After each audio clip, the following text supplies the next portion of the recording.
Iwash ndị be anyị na-ebi ihe ala apụ ọbụna dị maka ebe a chọrọ ịkụkọ shop tomorrow morning. Wee bịa wee si anyị na anyị ga-akpapụ ebe a na onye ọbụla like ngwaahịa ya buru ngwaahịa ya this night. Wonderful. Na onye ọbụla na-like ngwaahịa ya onye ọbụla hụrụ ozi a tụsara m ya n'ihi na mmiri ahụ anyị bidoro wee mawa ọkwa ya mgbe ọ dị na gboo dịka o rula mgbe ọ ga-ebido izo. Ndewo gị onye ọma na-ege ntị ma na-ekiri ekiri ebe ị nọ ugbu a bụ na sim.ha asịrị FM. Onye gị na ya nọkwa taa bụ 042 Solex, onye akụkọ ụwa. Ngwagere akụkọ nke anyị ji wee bịa taa. Ụmụ Igbo bụ ndị na-azụ ahịa na nnukwu ahịa ama dịka Alaba International Market nke dị na steeti Lagos ebeelarịrị n'ihi ụdị ozi mberede nke gọọmenti ya bụ steeti zitere ha taa ka ha kwakọrọ ihe niile ha nwere na ya bụ ahịa tupu ọ kụọ elekere 6 nke mgbede taa.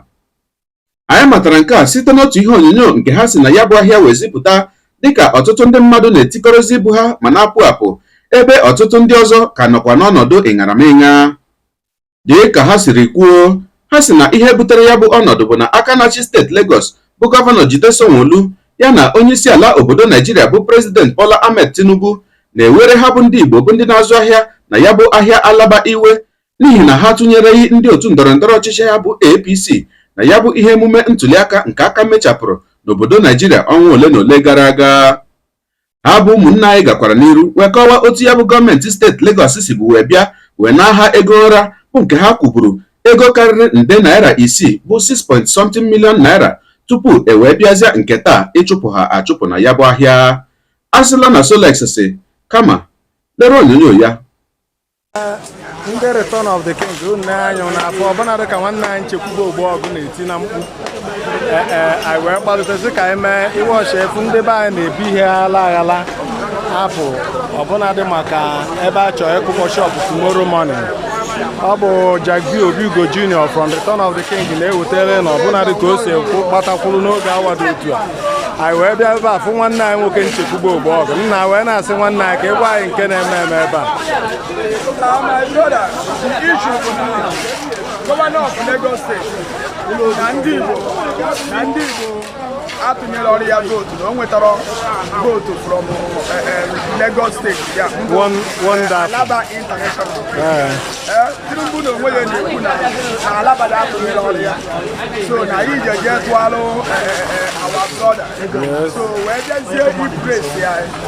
Today ka anyị nọ o wee kpọrọ ndị polisi bịa more than 150 policemen.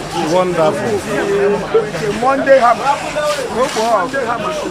Ba wee bịa wee si anyị na anyị ga-akpapụ ebe a na onye ọbụla like ngwaahịa ya buru ngwaahịa ya this night. Wonderful. Na onye ọbụla na-like ngwaahịa ya na ibu onye ọbụla na-like from now to 6 o'clock na ngwaahịa ahụ na ọ ya bụrụ ndị ya ma mgbe. Wonderful. So na katapilo ya dị ebe a ife na-eme tata ihe na-eme tata kịta 3 hours quick notice ka Lagos State. Wonderful. 3 hours quick notice. Onye ọbụla wee na-ebu ngwa ahịa ya ụnụ wọchị afụla afụ ọkwa nwanne anyị onye ọba nwanne m ekwu ọ gbafelu nwanne m bịa gwa ya okwu ọ ndị Return of the King nọ n'iru gị platform na-agba mbọ ka ọba dị na mma nke na-eme nwanne m kọwalụ ndị ọba onye bụ. That's good.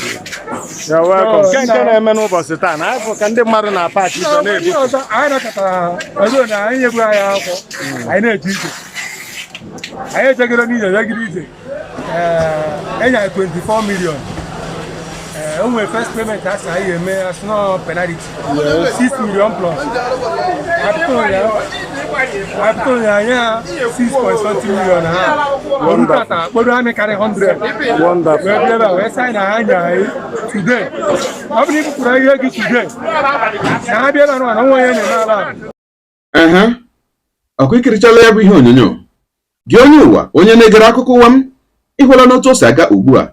Deere anyị ebumnuche gị etu isi hụ ya bụ ihe nke ikiri ugbu a na ngalaba okwu ka anyị mara uche gị n'ihi na uche onye adịghị ya njọ. Daalụkwa gị na-eso ebere anyị esonye ekelekwa gị onye asị gị jide ka iji onye asị ya jide ka o ji, ị mara na nke o ji kacha mma.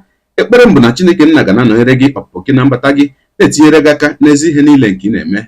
Gee taa bụkwanụ mbụ ị na-ahụ ihe onyonyo anyị, asị gị nnọọ.